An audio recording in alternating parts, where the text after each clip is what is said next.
Por su amor por bandera se marchó cantando una canción. El testimonio de un hecho real, es un documento inapreciable, de un valor infinito. Me parece un disco súper importante en la carrera de mi papá, sobre todo por el valor moral. Sobre sus pechos flores carmesí brotaban. Fue tan impresionante, fue tan fuerte, que es indescriptible.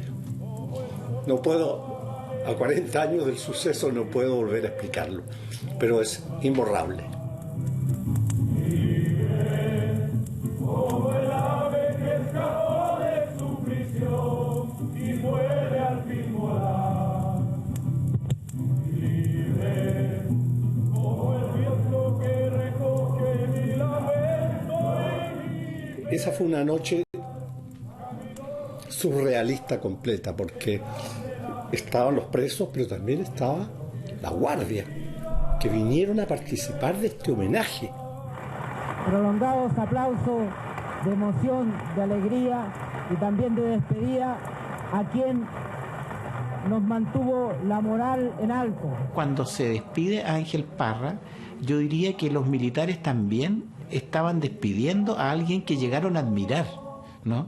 Y eso es lo curioso que pasa con Chacabuco. Yo vi un oficial que se despidió llorando, por ejemplo.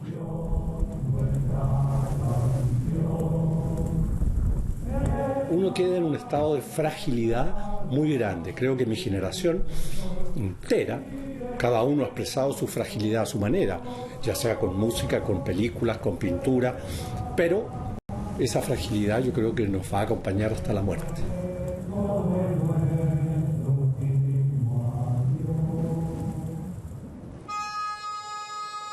Otro gran artista, Mario Larrazábal, reconocido escultor chileno, fue detenido en el centro de torturas Londres 38 y pudo convertir su dolorosa experiencia en expresión artística. Es una experiencia tan profunda y tan a concho que para una persona corriente, digamos, sería casi imposible entender de qué se trató, por estar tan cerca de la muerte y estar tan cerca de tanto abuso y tú no tener ninguna posibilidad de pedir ayuda de nadie, digamos, ¿eh?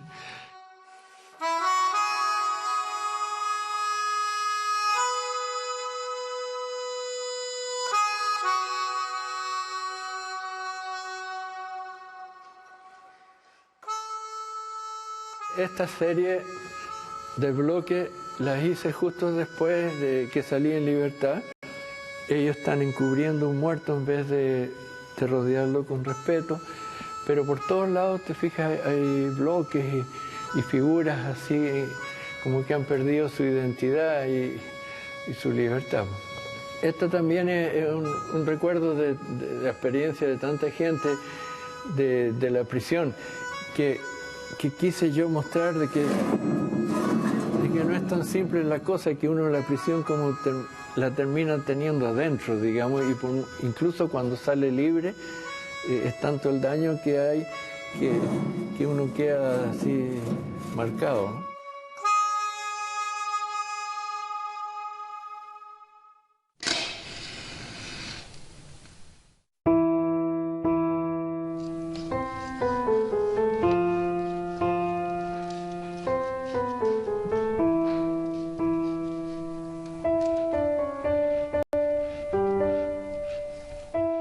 La caravana de la muerte asesinó, entre otros, al músico, violinista, compositor Jorge Peña Gen. Se mataron a 15 personas en La Serena.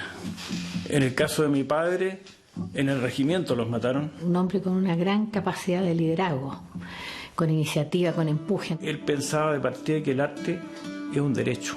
Y logró formar una escuela de música que fue creciendo y que era, por supuesto, gratuita.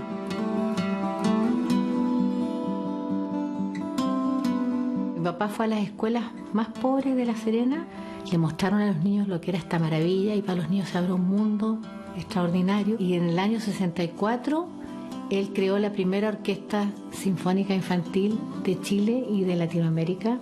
Un maestro Un hombre que estaba luchando para contribuir a que ese pequeño país tuviera buenos músicos. Que fue una experiencia que realmente vino a revolucionar todo el sistema educacional docente musical chileno. Ocurrió un hecho lamentable que gente allegada a él, músicos y otros, levantaron calumnias diciendo que él, en una gira a Cuba que hizo con los músicos, con los niños, trajo armas en los instrumentos, lo que es de falsedad absoluta. Y lo llevaron, lo tuvieron incomunicado como 3 o 4 días y después de ahí lo llevaron a la cárcel y ahí estuvo incomunicado 8 días más. Y el 16 de octubre aparece un camión para llevarlos al regimiento. Y él ahí adentro escribió una música. En esa sala, en esa piecita, en ese cuartucho, digamos, que era esa celda, había una rendija. En una altura había una rendija y por esa rendija entraba un haz de luz. Entonces él se paró debajo y abrió una cajetilla de cigarrillo que tenía vacía, la estiró bien el papel y con unos fósforos quemados los mojó con saliva y escribió una música. Me llama por teléfono un día el ex inspector de la escuela de música de aquellos años y me dice: Juan Cristián, tengo algo para ti. Yo sabía que él había estado preso con mi padre, entonces lo esperé con mucha expectación. Llegó a la casa donde estaba yo alojado, nos sentamos en la mesa y me dice: esto, tu papá me dijo, entrégaselo a Juan Cristián. Y eso es un tesoro, porque es una música que nos quedó de él, que lo retrata, ¿no? Lo retrata que lo que él amó en la vida fue la música. Siempre pienso en la inspiración que tuvo en ese momento tan sublime de su vida, cuando pensaba que ya estaba muerto prácticamente, estaba en sus últimos minutos de vida. Y estaba igual pensando en una melodía bella. Y siguió preso varios días más hasta que llegó Arellano a Serena. Lo lanzaron a los 15 que mataron en un basural que había al fondo del cementerio y eso lo taparon con cemento.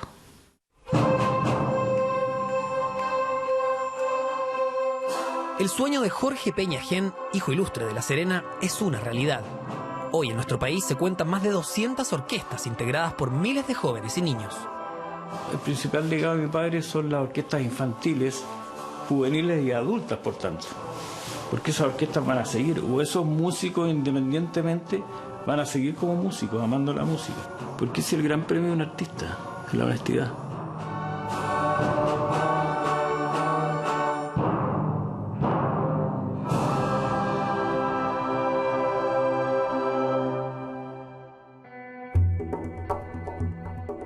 En 1975, Guillermo Núñez realiza una exposición en pleno centro de Santiago sobre la experiencia de haber sido detenido y torturado. La exposición no alcanza a durar un día. Yo fui detenido en el año 74, 5 o 6 meses, en los subterráneos de la Academia de Guerra de la Fuerza Aérea. Y cuando yo salí de ese centro de detención, me decidí a hacer 4 exposiciones, de la cual la única que se llegó a efecto fue la primera. Consistía en una serie de objetos y que al cargarlos con algunos elementos podían significar el estado en que nosotros vivíamos. Entonces esto consistía, por ejemplo, en varias jaulas. Habían unas jaulas que tenían adentro unas rosas, una fotografía de la Violeta Parra amarrada y con la boca tapada. Otra jaula en que uno podía meter la cabeza dentro y mirar, como ponía yo ahí, el mundo como un pájaro o un astronauta. Y además había una corbata, y esa corbata tenía los colores azul, blanco y rojo, y estaba anudada y colgada al revés. De modo que al mirarla, era el nudo de una horca. Yo sacando la fotografía de todas estas jaulas que le iba poniendo, y terminamos conversando. Yo creo, maestro Núñez, que esta posición, y yo la encuentro muy complicada, remite de manera directa, ¿no es cierto?, a la dictadura en Chile. No, me dijo, yo creo que podemos pasar. Mira, total, es la institución francesa de cultura. Estamos entre todos los franceses, así que no pueden hacer nada.